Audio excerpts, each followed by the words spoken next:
ಒಂದು ಯಾವುದೇ ಮಾಡುವಾಗ ಒಂದು ಆರ್ಥಿಕ ವ್ಯವಸ್ಥೆಯನ್ನು ಮಾಡುವಾಗ ಸ್ವಲ್ಪ ನಾವು ಸ್ಟಡಿ ಮಾಡಿಕೊಂಡು ಆ ಆರ್ಥಿಕ ಇಷ್ಟು ನಮ್ಮ ಹತ್ರ ಇನ್ಕಮ್ ಬರ್ತಾ ಇದೆ ನಮ್ಮ ರಾಜ್ಯದಲ್ಲಿ, ಅದಕ್ಕೆ ತಕ್ಕಂತೆ ನಾವು ಮಾಡಬೇಕು ಅಂತ ಹೇಳ್ಬಿಟ್ಟು ಇವರು ಏನು ಮಾಡಿದ್ದಾರೆ, ರೋಡ್ ಇಲ್ಲ, PW ರಸ್ತೆಗೆ ಅವರ ಹತ್ರ ದುಡ್ಡಿಲ್ಲ, ಇವಾಗ ಪ್ರತಿಯೊಬ್ಬ ಕಾರ್ಮಿಕರಿಗೆ ಕೊಡಲಿಕ್ಕೆ ದುಡ್ಡಿಲ್ಲ, ಕಾರ್ಪೊರೇಷನ್ಗೆ ಸಂಬಂಧಪಟ್ಟ ಅಭಿವೃದ್ಧಿ ಮಾಡಲಿಕ್ಕೆ ದುಡ್ಡಿಲ್ಲ, ನಗರಾಭಿವೃದ್ಧಿ ಇಲಾಖೆಗೆ ಮಾಡಲಿಕ್ಕೆ ದುಡ್ಡಿಲ್ಲ.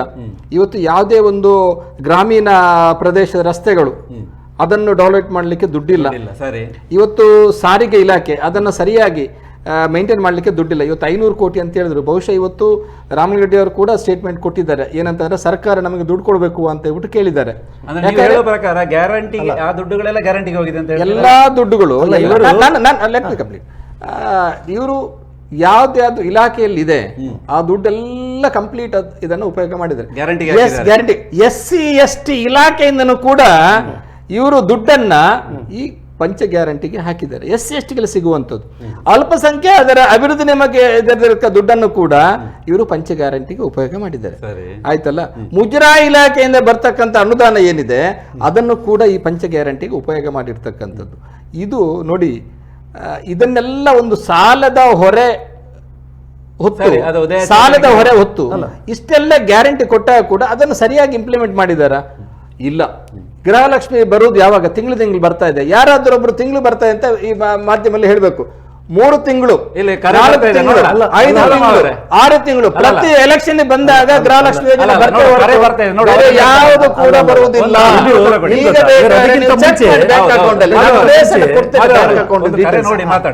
ಹಲೋ, ಈಗ ಕೇಳಿಸ್ತಿದೆ, ಹೇಳಿ. ಪ್ರೈವೇಟ್ ಬಸ್ ಮಾಲಕರಿದ್ದಾರೆ ನಮ್ಮ ದಕ್ಷಿಣ ಕನ್ನಡ ಜಿಲ್ಲೆ, ಉಡುಪಿ ಜಿಲ್ಲೆ. ಸರಿ, ಒಳ್ಳೆ ವ್ಯವಸ್ಥೆ ಕೊಡ್ತಿದ್ದಾರೆ. ಓಕೆ, ಇವರಿಗೆ ನೀವು ಸರ್ಕಾರದಿಂದ ಏನು ಕೊಟ್ಟಿದ್ದೀರಿ ಸರ್? ಬಸ್ ಮಾಲಕರೇ, ಪ್ರೈವೇಟಿಗೆ ಹೇಳ್ತಾ ಇದ್ದೀರಾ? ಪ್ರೈವೇಟ್ ಬಸ್ ಮಾಲಕರಿಗೆ. ಸರಿ, ಅದೊಂದು ಕೊರೋನಾ ಟೈಮ್ ಅಲ್ಲಿ ಎಲ್ಲ ಸೋತು ಹೋಗಿದ್ದಾರೆ. ಸರಿ, ಈಗ ನಮ್ಮ ಎಲ್ಲ ಕೆಲವು ಮಂಗಳೂರು ಆಗ್ಲಿ ದಕ್ಷಿಣ ಕನ್ನಡ ಜಿಲ್ಲೆ ಆಗ್ಲಿ ಸರ್ವಿಸ್ ಬಸ್ ಕೊಡುದು ಪ್ರೈವೇಟ್ ಮಾಲಕರು ಮಾತ್ರ. ಸರಿ, ಇವರಿಗೆ ಏನು ವ್ಯವಸ್ಥೆ ಮಾಡಿದ್ದೀರಿ ಅಂತ ಧನ್ಯವಾದಗಳು. ಇದರ ಬಗ್ಗೆ ಇವರು ಕೇಳಿದ್ದಾರೆ, ಇವತ್ತು ಒಳ್ಳೆ ವಿಚಾರ ಕೇಳಿದ. ನಾನು ಹೇಳ್ತೇನೆ, ಈಗ ಪಾಪ ಡ್ರೈವರ್ ಕಂಡಕ್ಟರ್ಗಳು ಇವತ್ತು ಕೂಲಿ ಕೆಲಸಕ್ಕೆ ಹೋಗುವಂತ ಪರಿಸ್ಥಿತಿ ನಿರ್ಮಾಣ ಆಗಿದೆ. ಪ್ರೈವೇಟ್ ಬಸ್ ಬಗ್ಗೆ ಮಾತಾಡ್ತಾರೆ. ಅದೇ ಪ್ರೈವೇಟ್ ಬಸ್ಸಿನ ಕೆಲವರು ಡ್ರೈವರ್ಸ್ ಕಂಡಕ್ಟರ್ಗಳು ಇವತ್ತು ಏನಾಗಿದೆ, ಕೂಲಿ ಕೆಲಸಕ್ಕೆ ಹೋಗುವಂಥ ಕೆಲಸ ಕಾರ್ಯಗಳು ಇವತ್ತು ಕೂಲಿ ಕೆಲಸನೂ ಕೂಡ ಈಗ ಸಿಗ್ತಾ ಇಲ್ಲ. ಯಾಕಂದರೆ ಜಲ್ಲಿಗಳಿಲ್ಲ, ಮರಳಿಲ್ಲ, ಕೆಂಪು ಕಳ್ಳಿಲ್ಲ. ಈ ಥರ ವ್ಯವಸ್ಥೆಯಲ್ಲಿ ಈಗ ದಕ್ಷಿಣ ಕನ್ನಡ ಜಿಲ್ಲೆಯನ್ನು ಆ ರೀತಿಯಲ್ಲಿ ಇಟ್ಟಿದ್ದಾರೆ. ದಕ್ಷಿಣ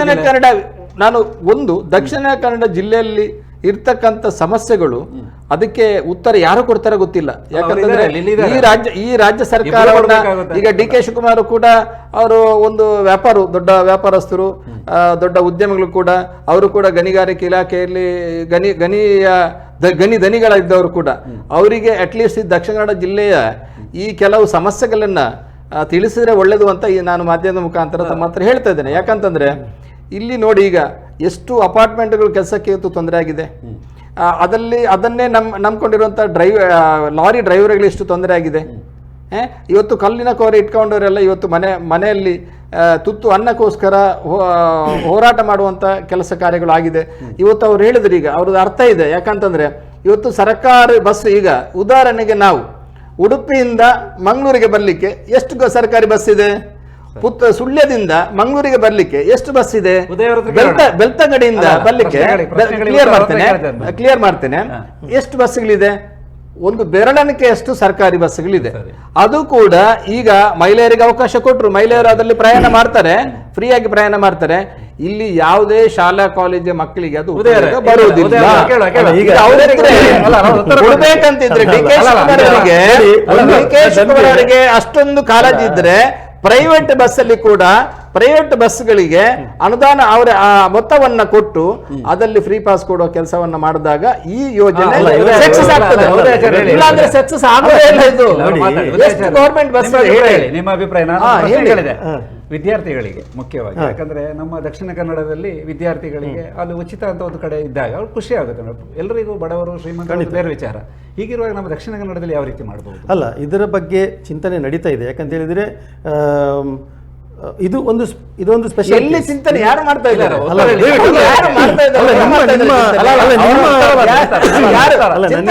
ಬೇಕಲ್ಲ, ಏನಾದ್ರು ಮಾಡಿದ್ರ? ಪ್ರೈವೇಟ್ ಬಸ್ಸಿಗೆ ಪಾಸ್ ಕೊಡಿ, ಸರ್ಕಾರಿ ಪಾಸ್ ಕೊಡುವಂತ ಕೆಲಸ ಮಾಡಿ. ನೀವು ಏನ್ ನಡೀತಾ ಇದೆ? ಮಾತಾಡೋದಲ್ಲ, ನನಗೆ ಇವರ ಹತಾಶೆ ಅರ್ಥ ಆಗ್ತದೆ. ಇವರ ಪ್ರಾಬ್ಲಮ್ ಏನಂತ ಹೇಳಿದ್ರೆ ಹತಾಶೆ ಇಲ್ಲ, ನಮ್ಗೆ ಯಾವುದೇ ಹತಾಶೆ ಇಲ್ಲ. ಯಾಕಂತ ನಾನು ಅವಾಗಲೇ ಹೇಳಿದೆ, ಒಂದು ಮಾತು ಹೇಳಿದೆ ನೋಡಿ, ಏನ್ ಗೊತ್ತಾ? ನೋಡಿ, ನೀವು ಯಾವಾಗ ಹೇಳಿದ್ರಿ ಮೊಸರಲ್ಲಿ ಕಲ್ಲು ಹುಡುಕುವಂತದ್ದು ನಮಗೆ ಅವಶ್ಯಕತೆ ಇಲ್ಲ, ಅವಶ್ಯಕತೆ ಇಲ್ಲ. ಯಾಕಂದ್ರೆ ನಾನು ಮಾತಾಡ್ತಾ ಇರೋದಲ್ಲ, ಮಾಡ್ತಿದ್ದೀರಿ ಇದು ಕರೆಕ್ಟ್ ಆಗಿದೆ ನೋಡಿ. ನಾನು ಮೊಸರಲ್ಲಿ ಕಲ್ಲು ಪ್ರಶ್ನೆ ಅಲ್ಲ, ನಾನು ಮತ್ತೊಂದು ಕೂಡ ಹೇಳಿದೆ, ಶುಭ ನುಡಿಯ ಶಕುನದ ಹಕ್ಕಿ ಅಲ್ಲಲ್ಲ. ಇವರು ಒಂದು ಸೈಡ್ ಈಗ ಈಗ ಅವರು ಹೇಳಿದ್ರು, ಬಹಳಷ್ಟು ಒಂದು ಎಂತ ಹೇಳ್ತಾರೆ, ಒಂದು ಅನುಕಂಪ ತೋರಿಸಿದ್ರು ಪ್ರೈವೇಟ್ ಬಸ್ನವರಿಗೆ, ಅವರಿಗೆ ಅದಿಲ್ಲ. ಈಗ ಕೇಳ್ತಾರೆ, ಈಗ ಗೌರ್ಮೆಂಟ್ ಬಸ್ ಎಷ್ಟು ಉಂಟು ಅಂತ ಕೇಳ್ತಾರೆ. ಹಾಗಾದ್ರೆ ನಾವು ಗೌರ್ಮೆಂಟ್ ಬಸ್ ಹಾಕಿದ್ರೆ ಇವರು ಅಲ್ಲಿ ಮತ್ತು ಉಲ್ಟಾ ಹೇಳ್ತಾರೆ, ಇವರು ಗೌರ್ಮೆಂಟ್ ಬಸ್ ಹಾಕಿದ್ರು ಪ್ರೈವೇಟ್ಗೆ ಅವರ ಹೊಟ್ಟೆಗೆ ಹೊಡೆದ್ರು ಅಂತ. ಸೊ ಅದು ಮಾತನ್ನು ಇವರೇ ಹೇಳ್ತಾರೆ. ಅದರಿಂದ ದಯವಿಟ್ಟು ಒಂದೇ ಸ್ಟ್ಯಾಂಡ್ ಇರಲಿ. ಎಸ್, ಖಂಡಿತವಾಗಿಯೂ ಹೌದು. ಈ ಪರ್ಟಿಕ್ಯುಲರ್ ಡಿಸ್ಟ್ರಿಕ್ಟ್ ಏನಿದೆ, ಪ್ರೈವೇಟ್ ಬಸ್ಸಸ್ಗಳ ಆಧಿಪತ್ಯ ಇಲ್ಲಿ ಜಾಸ್ತಿ ಇರುವಂತ ನೋಡಿ. ಈಗ ಗೌರ್ಮೆಂಟ್ ಬಸ್ಸಸ್ಗಳು ಕೆಲವೊಂದೊಂದು ಕಡೆಗೆ ಇವಾಗ ನೋಡಿ, ಈಗ ಫ್ರೀ ಬಸ್, ಮಹಿಳೆಯರಿಗೆ ಫ್ರೀ ಬಸ್ ಬಿಡೋದು, ನಾವು ಹಲವಾರು ಕಡೆಗಳಿಗೆ ಬಸ್ಗಳನ್ನು ಹಾಕಿದ್ದೇವೆ. ಆದರೆ ಇಲ್ಲಿ ಕೆಲವೊಮ್ಮೆ ವಿಷಯ ಅಂತ ಆಗ್ತಾ ಉಂಟು ಅಂತ ಹೇಳಿದ್ರೆ, ಈ ಪ್ರೈವೇಟ್ ಬಸ್ನವರದ್ದು ಅಂದ್ರೆ ಹಾಗೆಲ್ಲ ಕೆಲವು ನಮ್ಗೊಂದು 2-3 ಇನ್ಸಿಡೆಂಟ್ ಸಿಕ್ಕಿರುವಂತಹದ್ದು. ಅಲ್ಲಿ ಹೋದಾಗ ಅಲ್ಲಿ ಗೌರ್ಮೆಂಟ್ ಬಸ್ ಏನಾದ್ರು ಹಾಕಿದ್ರೆ ಅವರ ಒಟ್ಟಿಗೆ ಈ ಬಿಜೆಪಿ ಅವರು ಸೇರ್ಕೊಂಡು ಪ್ರತಿಭಟನೆ ಮಾಡ್ತಾರೆ, ತೆಗೀರಿ ಇಲ್ಲಿದಾಗ. ಸೊ ಈಗಾದ್ರೆ ಹೇಗೆ ಮಾಡುದು ಹೇಳಿ? ಸೊ ಇಂಥ ಸನ್ನಿವೇಶಗಳು ಕೆಲವು ಕಡೆಯಲ್ಲಿ ನಡೆದಿವೆ. ಆದ್ರಿಂದ ಪರಿಹಾರ ಖಂಡಿತವಾಗಿ ನಾನು ಅದು ಹೇಳಿದಲ್ಲ ನೋಡಿ, ಇವಾಗ ತಾನೇ ಡಿ.ಕೆ. ಸಾಹೇಬರು ಈ ವಿಚಾರವಾಗಿ ಮಾತಾಡಿದ್ದಾರೆ. ಈಗ ಫ್ರೀ ಪಾಸ್ನ ಬಸ್ಸಸ್ಗಳ ಬಗ್ಗೆ ಖಂಡಿತವಾಗಿ ಈಗ ನೋಡಿ, ಈಗ ಪೂರ್ಣ ಮಟ್ಟದ ಈಗ ಸಂಪುಟ ರಚನೆ ಕೂಡ ಆಗಿಲ್ಲ.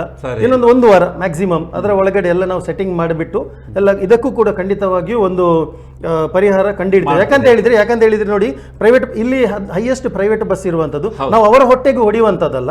ಮತ್ತೆ ಅದರ ಈ ಫ್ರೀ ಬಸ್ಸಿನ ಏನು ಫೆಸಿಲಿಟಿ ಇದೆ ಅದು ಖಂಡಿತವಾಗಿಯೂ ಇಲ್ಲಿಯ ಮಕ್ಕಳಿಗೂ ಕೂಡ ಸಿಗಬೇಕು. ಅದು ನನಗೆ ಫಸ್ಟಿಗೆ ಬಂದಿರುವಂತ ಪ್ರಶ್ನೆವೇ ಇದು.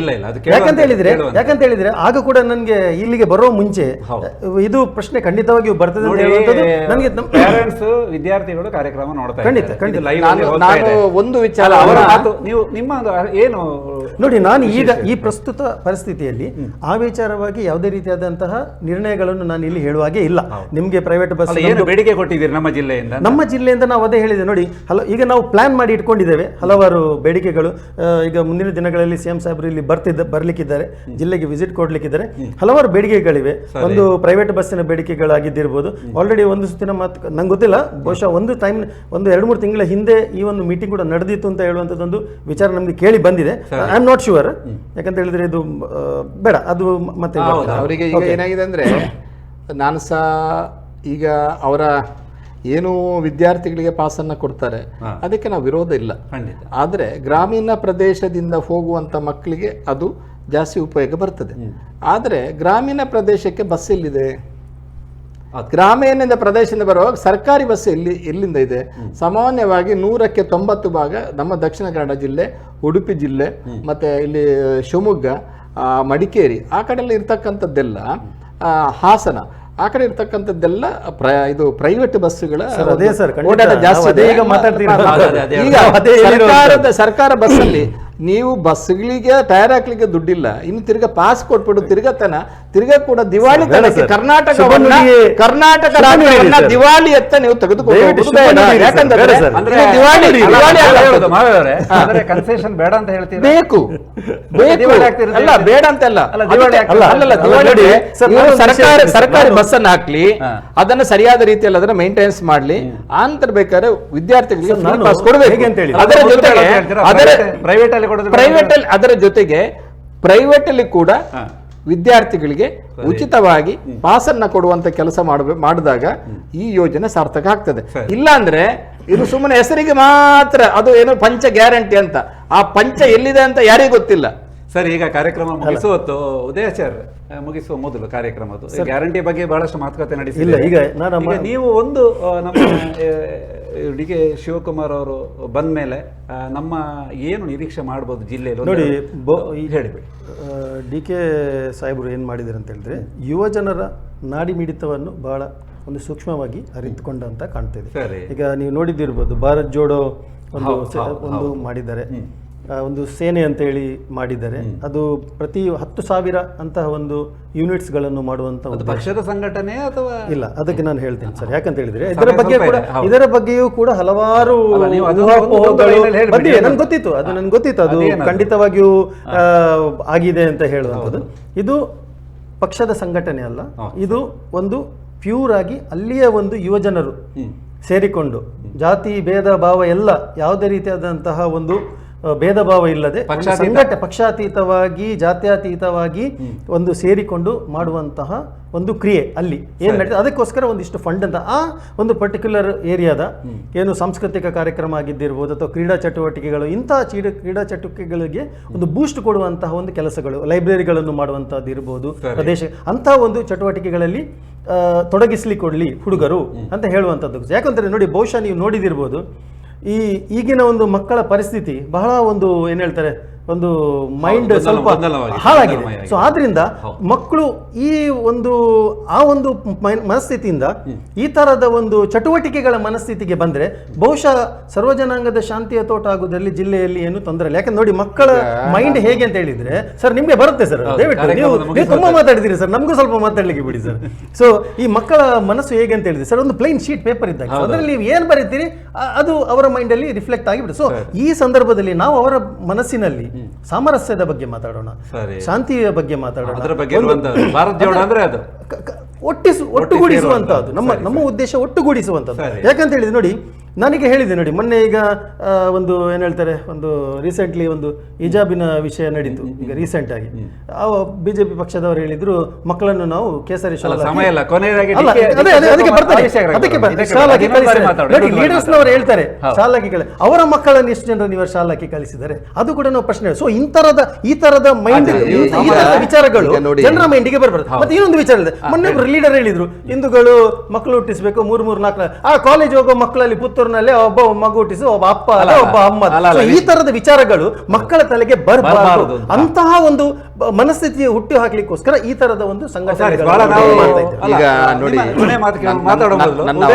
ನಿಮಗೊಂದು ಧನ್ಯವಾದ ಹೇಳ್ತೇನೆ. ಯಾಕಂದ್ರೆ ನೀವು ಹೇಳಿದ್ರಿ, ಡಿ ಕೆ ಶಿವಕುಮಾರ್ ಇಂದ ಬಹಳಷ್ಟು ನಿರೀಕ್ಷೆಗಳನ್ನು ಇಟ್ಕೊಂಡಿದ್ದೇವೆ ನಾವು. ಮೊದಲನೇದಾಗಿ ನೀವಿಬ್ಬರು ಇಲ್ಲಿ ಬಂದು ಚರ್ಚೆಗಳನ್ನು ಮಾಡಿದ್ರು ಸಹ ಫೈನಲಿ ನಮ್ದು ಏನು ಉದ್ದೇಶ, ನಮ್ಮ ಜಿಲ್ಲೆಗೆ ಕರಾವಳಿಗೆ ಒಂದು ಒಳ್ಳೆಯ ಇದು ಕೊಡಬೇಕು ಅಂತ. ನೀವು ಹೇಳಿದ ಪ್ರಕಾರ ಬಸ್ಸಿನ ಒಂದು ವ್ಯವಸ್ಥೆಗಳಾಗ್ತದೆ ಅಂತ ನಾನು ಆಮೇಲೆ ಭಾರತ್ ಜೋಡೋ ನಿಮ್ಮ ಪರಿಕಲ್ಪನೆ ಒಳ್ಳೆಯದು, ಅದ್ರ ಬಗ್ಗೆ ನಾವು ಅದು ಮಾತ್ರ ಅಲ್ಲ, ಮತ್ತೆ ಇನ್ನೊಂದು ವಿಚಾರ ಹೇಳ್ತೇನೆ. ಬಹು ದಿನಗಳಿಂದ ನಮ್ಮ ತುಳುವಿನ ವಿಚಾರವಾಗಿ ತುಳುವನ್ನು ಒಂದು ಏನಂದ್ರೆ ರಾಜ್ಯ ಭಾಷೆಯನ್ನು ಮಾಡುವ ಆ ನಿಟ್ಟಿನಲ್ಲಿಯೂ ಮಾಡ್ತಾನೆ ಇದ್ದಾರೆ.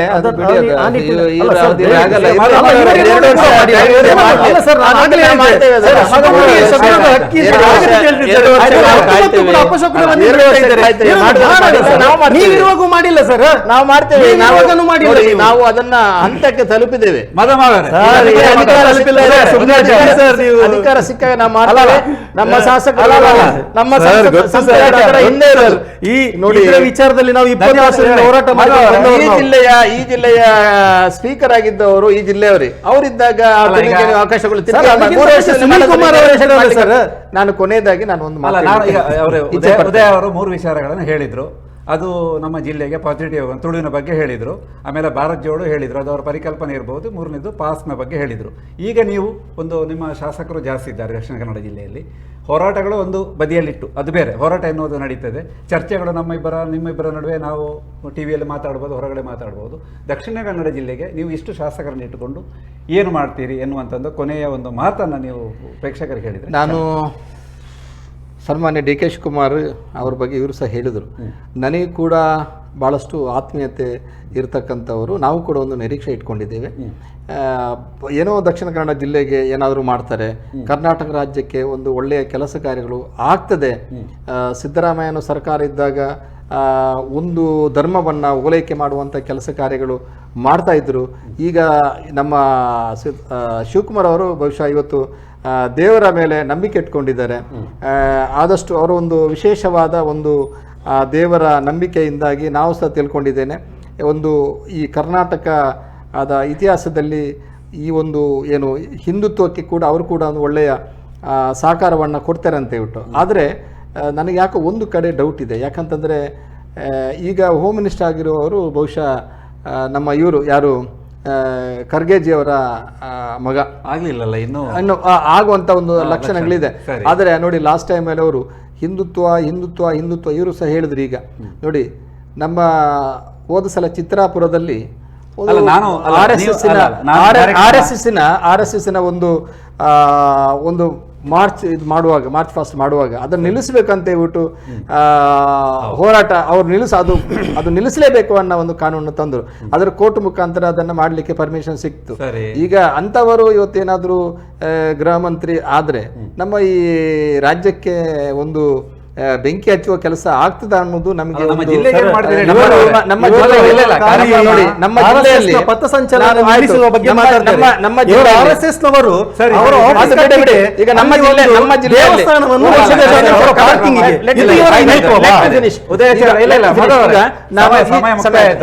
ಈ ಜಿಲ್ಲೆಯಲ್ಲಿ ನಮ್ಮ ಶಾಸಕರು ಇರ್ಬೋದು, ನಮ್ಮ ಸಂಸದರು ಇರ್ಬೋದು.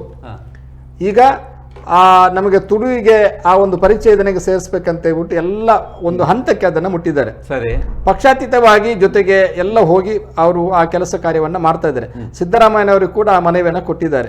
ಹಿಂದೆ ನಮ್ಮ ಯಡಿಯೂರಪ್ಪ ಅಜ್ಜರು ನಂತರದ ಮುಖ್ಯಮಂತ್ರಿ ನಮ್ಮ ಬಸವರಾಜ ಬೊಮ್ಮಾಯಿಯವರಿದ್ದ ಕೂಡ ಆ ಒಂದು ಪತ್ರವನ್ನ ಕೊಟ್ಟಿದ್ದಾರೆ. ಸನ್ಮಾನ್ಯ ನಳಿನ್ ಕುಮಾರ್ ಕೂಡ ಅವರು ಅವಾಗ ರಾಜ್ಯಾಧ್ಯಕ್ಷರಾಗಿದ್ರು.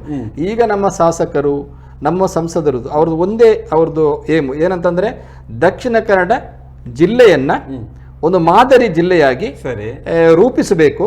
ಇಲ್ಲಿ ಈ ಕರಾವಳಿಯ ಪ್ರದೇಶವನ್ನ ಅಲ್ಲಿ ಯಾವುದೇ ತೊಂದರೆಗಳಾಗಬಾರ್ದು. ಅದು ರಸ್ತೆ ಇರ್ಬೋದು ಅಥವಾ ಪ್ರವಾಸ ಉದ್ಯಮ ಇರ್ಬೋದು, ಅದನ್ನೆಲ್ಲ ಮಾಡಬೇಕು ಅನ್ನೋ ನಿಟ್ಟಿನಲ್ಲಿ ನಮ್ಮ ಸಂಸದರು, ನಮ್ಮ ಶಾಸಕರು ಅದು ಖಂಡಿತವಾಗ್ಲೂ ಮಾಡ್ತಾರೆ ಅನ್ನೋ ವಿಶ್ವಾಸ ಇದೆ. ಈಗಾಗಲೇ ಅನೇಕ ಹೈವೇ, ನ್ಯಾಷನಲ್ ಹೈವೇ ರಸ್ತೆಗಳು ಇವು ಕೆಲಸ ಕಾರ್ಯಗಳು ಆಗ್ತಾ ಇದೆ. ಇವತ್ತು ರೈಲು ಇರ್ಬೋದು, ಇವತ್ತು ಬೆಂಗಳೂರಿಂದ ಮಂಗಳೂರಿಂದ ಇವತ್ತು ಒಂದೇ ಭಾರತ ರೈಲು ಕೂಡ ಬರುವಂತ ಒಂದು ಲಕ್ಷಣಗಳು ನಮಗಿದೆ. ಟೋಟಲ್ ಆಗಿ ದಕ್ಷಿಣ ಕನ್ನಡ ಜಿಲ್ಲೆಯನ್ನು ಒಂದು ಮಾದರಿಯಾಗಿ ನಿರ್ಮಿಸಲಿಕ್ಕೆ ಖಂಡಿತವಾಗ್ಲೂ ನಮ್ಮ ಶಾಸಕರು, ಅದರಲ್ಲಿ ವಿಶೇಷವಾಗಿ ನಮ್ಮ ಸಂಸದರು ಕೂಡ ಬಹಳಷ್ಟು ಒಂದು ದೂರದೃಷ್ಟಿಯನ್ನ ಅವರು ಇಟ್ಕೊಂಡಿದ್ದಾರೆ. ಕಾರ್ಯಕ್ರಮ ಮುಗಿಸುವ ಹೊತ್ತು ಉದಯಾಚಾರ್ಯರು, ಕಾಂಗ್ರೆಸ್ ವಕ್ತಾರರು ಈ ಕಾರ್ಯಕ್ರಮಕ್ಕೆ ಆಗಮಿಸಿ ನಿಮ್ಮ ಮುಂದಿನ ಯೋಜನೆಗಳ ಬಗ್ಗೆ ಮಾತಾಡಿದಿರಿ, ಬಹಳಷ್ಟು ವಿಚಾರಗಳನ್ನು ತಿಳಿಸಿದಿರಿ, ಜೊತೆಗೆ ಪ್ರೇಕ್ಷಕರ ಮಾತುಗಳಿಗೂ ಉತ್ತರಗಳನ್ನು ನೀಡಿದ್ದೀರಿ. ನಿಮಗೆ ಗೌರವಪೂರ್ವಕ ವಂದನೆಗಳು. ಹಾಗೆ ಮಾಧವ ಮಾವೆ ಅವರು ಜಿಲ್ಲಾ ಬಿಜೆಪಿ ವಕ್ತಾರರು, ದಕ್ಷಿಣ ಕನ್ನಡ ಜಿಲ್ಲೆಯ, ಕರ್ನಾಟಕ ಮಾತ್ರಲ್ಲ ನಮ್ಮ ಜಿಲ್ಲೆಯ ಅಭಿವೃದ್ಧಿಯ ಬಗ್ಗೆ ಕೆಲವು ಯೋಚನೆಗಳನ್ನೆಲ್ಲ ಹೇಳಿದ್ದೀರಿ. ನಿಮಗೂ ಧನ್ಯವಾದಗಳನ್ನು ನಮಸ್ಕಾರ ಅರ್ಪಿಸುತ್ತೇನೆ.